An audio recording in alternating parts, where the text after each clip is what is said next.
You know, I really try to hold off on trying to make this video, but after the 2020 Richmond race and how the fans reacted to that race, it was time to make this video. So, Richmond is one of the three short tracks on the NASCAR Cup schedule. You got Martinsville, you got Bristol, and then you have Richmond. And to be honest, Richmond is the least exciting out of the three. Martinsville and Bristol usually just about 90% of the time puts on a really good race, while Richmond sometimes can have snooze fest, like both of the races last year. But that wasn't the case this year. The racing, in my opinion, was pretty good, but a lot of fans didn't think that when it came to this 2020 Richmond race. We didn't see any wrecks, we didn't see green white checkers, we didn't see a whole lot go on in that race when it came to, I guess you could say, carnage. And instead, we saw a clean Richmond race. We saw a lot of pit strategy. We saw tires fall off by 3 to 3.5 seconds. We saw a lot of close racing. And for whatever reason, people didn't appreciate that. And I mean, when the race went off, a lot of people were saying, oh man, that race was boring. Richmond needs one date, blah, blah, blah. And when I read those comments, I was really pissed off. Other things I forgot to mention, we saw comers and goers, people that was in the back at the beginning of a run, and then they'll drive their way forward because they actually had to manage their tires because the tires fell off by 3 to 3.5 seconds over a run. Then we saw people that was using their tires up early on in the run or just didn't have a good car in the long run and would fade to the back, which created passing. And then another thing that we saw that was pretty great was that we actually saw an underdog that actually showed legit speed. Austin Dillon, a guy that usually doesn't show speed on a week-to-week basis. So we had a lot going on this race, and for whatever reason, people didn't appreciate it. Nope, this race wasn't good because it didn't have the wrecks, it didn't have the multiple green white checkers, it didn't have that exciting finish. Brad Keselowski won by what, like 4 seconds, and people had a problem with it. And man, it's just people have NASCAR. This is the thing that scares me about the NASCAR fan base, because people are not appreciating the actual on-track racing. They're looking for wrecks, they're looking for drama and action. And I get it, you want to be entertained when you watch these races, but you're not gonna get constantly entertaining racing all the time. We're not going to Daytona and Talladega every single week. We're going to different racetracks. You're not going to see 3x3 and 4x4 pack racing every single week. If you're that type of fan that want to see carnage and pack racing and just a lot of wreck race cars, I suggest you watch 4 races throughout the year. The 2 Daytona races and the 2 Talladega races, because those races are the races that will most likely produce that type of stuff that y'all are looking for. This is not a demolition derby. If you want to watch cars wreck, go YouTube demolition derby. NASCAR is professional racing motorsport. For the most part, you're going to see clean racing when you tune into a NASCAR race. You're not going to be finding wrecked race cars every single week.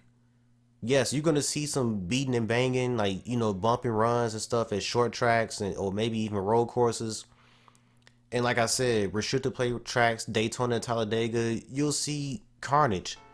But other than that, though, if you're going to be tuning into these races to watch wrecks, you're tuning into the wrong sport. And don't get me wrong, when a race turns into a shit show and you start seeing a lot of wrecks, it's funny, it's entertaining. But I'm not going into these races expecting that every single week, though. I'm actually paying attention to the on-track racing and the pit strategy, the tire fall off, etc. I'm not going into these races expecting, you know, just full on carnage and, you know, a shit show every week and close finishes. Now, Jeff Gluck, and if you're not familiar with that name, Jeff Gluck, he's a very well-known NASCAR reporter. And he does a thing to where after every single race, he'll put up a race poll asking, was this race good? Yes or no? He keeps it pretty simple. And when it came to this race right here, a lot of people, majority of the fans said no. And that's very concerning because the competition director, Steve O'Donnell, actually looks at Jeff Gluck's poll Like, he admitted that earlier this year, and that plays a factor to see what they're gonna do when it comes to like the on-track product.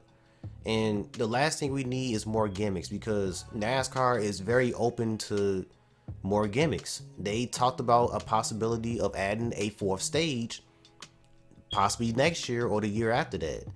And we don't want more stages. We need less gimmicks. People don't want to see that, especially with NASCAR shortening the races possibly. And then you adding in a fourth stage, you're not gonna see no long runs. Like, that's gonna be a thing of the past. And then you probably won't even see no green flag pit stops. That's gonna be a thing of the past. More caution laps are gonna be run. So we need less of that. And the fact that majority of the fans voted no, even though this race was obviously good, that's very concerning. And I can't just point the finger at the fans. I gotta point the finger at NASCAR as well, because of how the way they advertise these races. What's the main thing you see when you see a commercial for NASCAR or any type of advertisement when it comes to NASCAR in general? Wrecks. You always see wrecks in commercials when it comes for an upcoming race. They never advertise like the actual on-track racing. They never advertise like the actual racing. They always advertising cars crashing and flipping over and shit. Then you got casuals that will tune into NASCAR hoping to see that every week, and then when they don't, they flip out, and then they try to sit there and call a race, this past Richmond race, bad, when the racing actually wasn't bad at all. It's like a lot of these fans need to be constantly entertained throughout the whole race, instead of just sitting back and appreciating what you're seeing. But that's just the type of fans that we have now. And let's not forget that we could see a completely boring race. 90% of the race can be boring, like Kentucky, for example. But let it be a green-white checker and let it be a close finish, and people would run up to Jeff Gluck's race poll after the race and vote, oh yeah, that was a really good race. Even though we only saw 2 good laps. The finish saved the race pretty much. But yeah, y'all want to vote that, oh yeah, it was a good race, instead of actually looking back at what you just saw for the first 240 something laps. But hey, like, those last 10 laps were pretty good, so I'm gonna vote yes. People have to stop that. I also think it doesn't help that a lot of people nowadays have shorter attention spans. A lot of people attention spans aren't what it used to be, and that's probably why a majority of the fan base are asking for shorter races, because people attention spans are just not what it used to be. But I'm gonna leave it at this though. Lower your expectations going into these races. That's all I'm gonna say. Lower your expectations going into these races. And I'm gonna ask again, what type of fan are you? Are you the type of fan, or do you watch NASCAR for the actual on-track racing, or do you watch for the wrecks? Let me know in the comments. And I think it's appropriate to end this video off with a famous Tony Stewart interview that kind of fits the situation perfectly.